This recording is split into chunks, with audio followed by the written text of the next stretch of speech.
Have you heard or have you asked about how much is my business worth EBITDA multiples?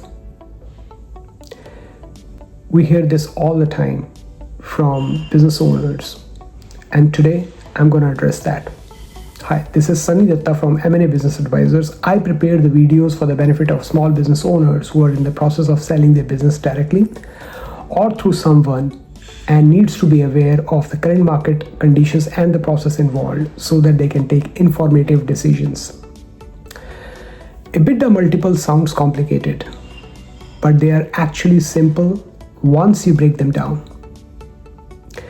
If you have heard or asked how much is my business worth, you are likely heard something like my business is worth 3 or 5 times EBITDA. For how many owners, that raises more questions than answers. Let's simplify it. EBITDA stands for earning before income tax, depreciation and amortization. In practical terms, it is a way to measure the core profitability of the business, what it earns from operations before financial and accounting adjustments. Now, the multiple is what buyer is willing to pay for those earnings. So if your business generates 1 million in EBITDA and the market value at 4 times multiple, your estimated valuation is 4 million. Simple math. But the real question is, why does the multiple change? Because not all earnings are valued the same.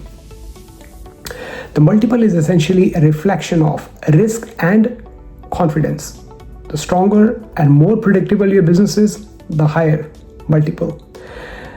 The riskier or less stable, it commands less multiple. Here is what increases your multiple. Consistent and predictable earnings. Number second, recurring or contractual earnings. Low dependence on the owner, diversified customer base, strong system and management team, clear growth opportunities.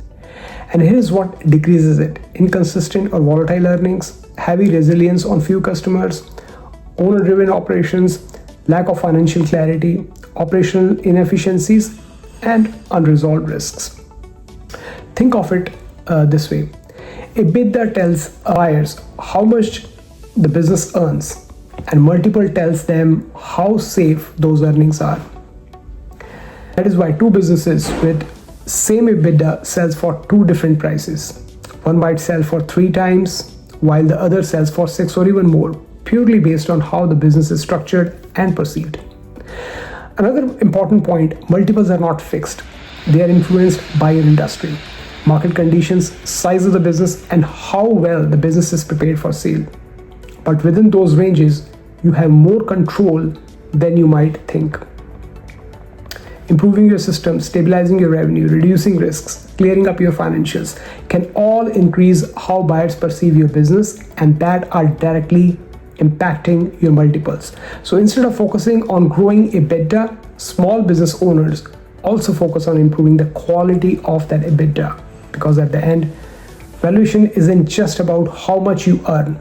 It is about how much a buyer is willing for the certainty of those earnings, and that's what multiples are really measuring.